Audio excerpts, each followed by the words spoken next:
রাইটের দিকে একটা সেমিপাকা ভবনের নিচ দিয়ে আমরা যেটা দেখলাম যে এটা গ্যাসের লাইন গেছে। এই গ্যাসের লাইন এটা আমরা পরবর্তীতে আমরা যাচাই করে দেখলাম যে চারিপাশে আমরা ওয়ালের চারিপাশে পানি দিয়ে দেখলাম যে এক জায়গায় লিক আছে, যেখানে বুদবুদ করে গ্যাসটা বাইর হচ্ছে। এটা দীর্ঘদিন এটা লিকেজ আছে এবং আজকে যে ঘটনা ঘটছে এই গ্যাস লিকেজ হয়ে পুরো রুমের ভিতরে গ্যাস চেম্বার হয়েছিল। আমরা যেটা ধারণা করছি হয়তো 2:30টার দিকে কোনোভাবে আগুনের কোনো মশার কয়েল বা এখন রোজার সময় সেউরি পাক করা বা যে কোনো একটা হতে পারে, বা বিদ্যুতের সুইচ অফ অন করতে গেছে, যে কোনো কারণেই আগুনের স্পার্ক যখনই পাইছে পাওয়ার সাথে সাথে এটা বিস্ফোরণ ঘটছে।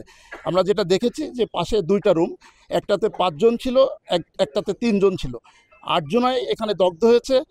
তারা সবাই বার্ন ইউনিটে ঢাকাতে তারা চিকিৎসাধীন আছে। যে গ্যাসের লাইনটা বৈধ কি অবৈধ এটা আমরা অবশ্য বলতে পারছি না। এটা গ্যাসের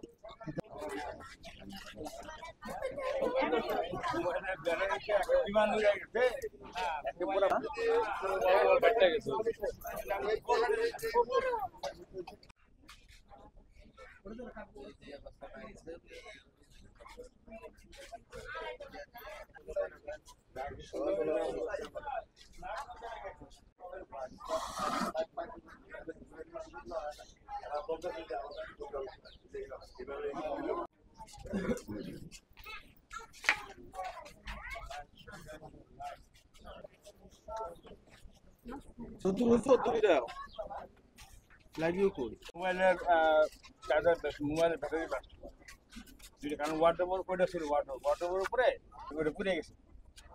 সম্ভবত আমার ধারণা করেছে ওইটা গ্যাস সিলিন্ডার ছিল। ওই পুঞ্জিভূত গ্যাসও আছে, ওই সিলিন্ডার বাস্ট ছিল সম্মিলিতভাবে।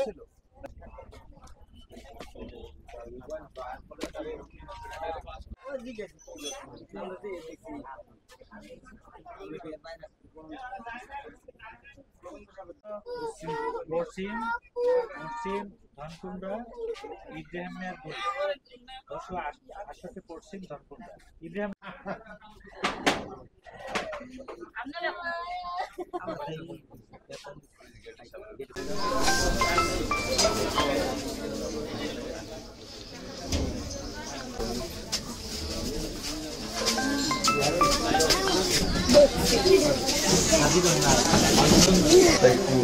কিসের তার ওই যে একটা সকেট দেখা যেতে,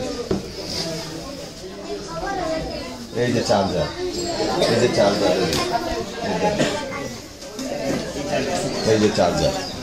বুঝলাম তো, চার্জার ভালো আছো। এই যে কারেন্টের বিস্ফোরণ, এই যে দেখো আরে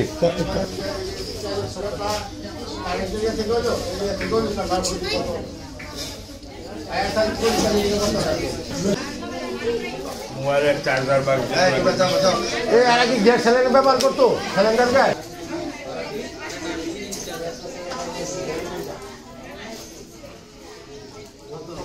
পাইলে তার কাজ করতে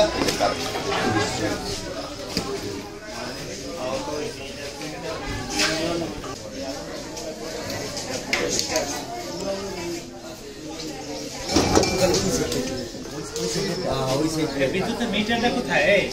মিটারের সামনে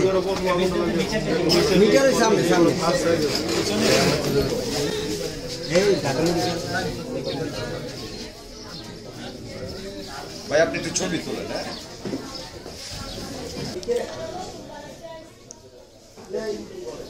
আহত